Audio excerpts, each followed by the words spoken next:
All right, let's talk about it. We're going to tackle one of the most common, and let's be honest, sometimes the trickiest questions you'll ever hear in English.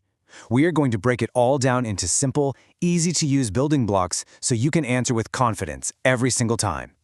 You hear these four little words everywhere, right? At a new job, in a new class, or just meeting someone new. But for so many of us, that simple question can feel, well, huge and pretty intimidating. If your mind just goes totally blank when you hear this, you are not alone. It's completely normal to feel that pressure. I mean, where do you even start? What are you supposed to say? It can really feel like a scary moment. But here's the really good news. It does not have to be scary. We can actually flip the script on this one. We're going to turn this problem into an opportunity, and we'll do it with a really simple, clear framework.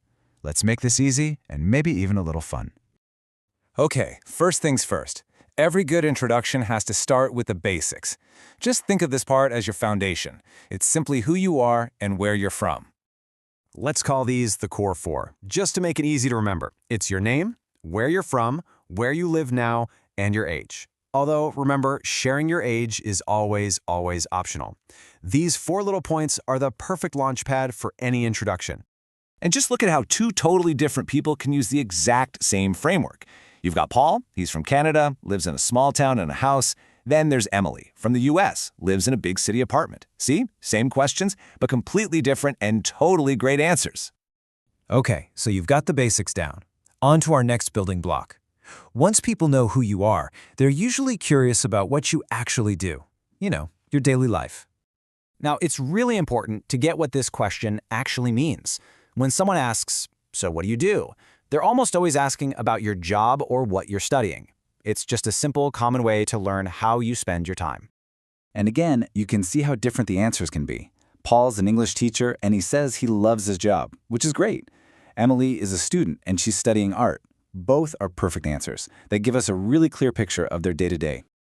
All right, now for my favorite part. This is where it gets really fun. This is where you move beyond just the facts and you start to share a little bit of your personality. It's how you make a real connection by talking about things like your family, your pets, or your hobbies. Think of it like this. You've got a few different categories you can pull from to add some flavor. You could talk about your family, your pets, hobbies, or even just simple likes and dislikes.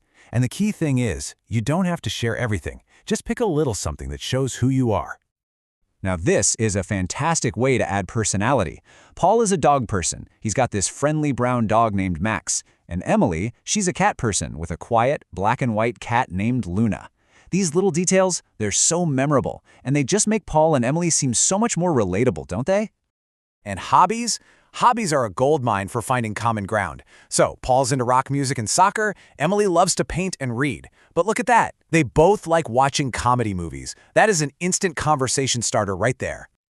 Okay, now here's a little pro tip that people often forget. Sharing something you don't like can be just as powerful, sometimes even more so, as showing your personality. It's kind of unexpected, and it can actually be really charming. So for example, Paul likes pizza, but he dislikes olives. Emily loves pasta, but can't stand spicy food or waking up early. I mean, who can't relate to that? These simple little dislikes, they just add another layer and make them feel more like real people. So, we've got our building blocks, the basics, daily life, and personality. But now we get to the single most important tip of all. How do you actually use all of this information? The most important thing you need to remember is this. A good introduction is not just a long list of facts about you. The goal is not to say everything all at once. Nope, it's about choosing the right information for that exact moment. Here is a super simple three-step strategy. First, just think about the situation. Is it a professional setting or is it casual? Second, based on that, just choose one or two relevant details to share. That's it. And third, and this is probably the most important part, just be friendly and smile. Honestly, your attitude often says way more than your words. For instance, if Paul is in a new class, this introduction is perfect. It's short, it's totally relevant, and it sets a great tone for a learning environment. He's told everyone who he is and why he's there. Simple. But in a totally different situation, like a party, Emily's approach is fantastic. She skips all the formal stuff and jumps right to her hobbies. It's friendly, it's casual, and it immediately invites someone to ask, "Oh, cool, what do you paint?" Or "What kind of music do you like?" See how that works? So let's circle all the way back to where we started, to that feeling of being put on the spot, of being tested. The biggest mindset shift you can make is to realize that this question, it is not a test. There's no right or wrong answer here. Instead, I want you to think of it like this. It's an invitation. It's someone opening a door for you so they can get to know you a little better. It's the beginning of a conversation, not the end of one. It is your chance to connect. And that's really it. You've got the building blocks, you've got the strategy. The only thing left to do is practice. So take a moment, think about what you've just learned, and answer the question for yourself. Who are you?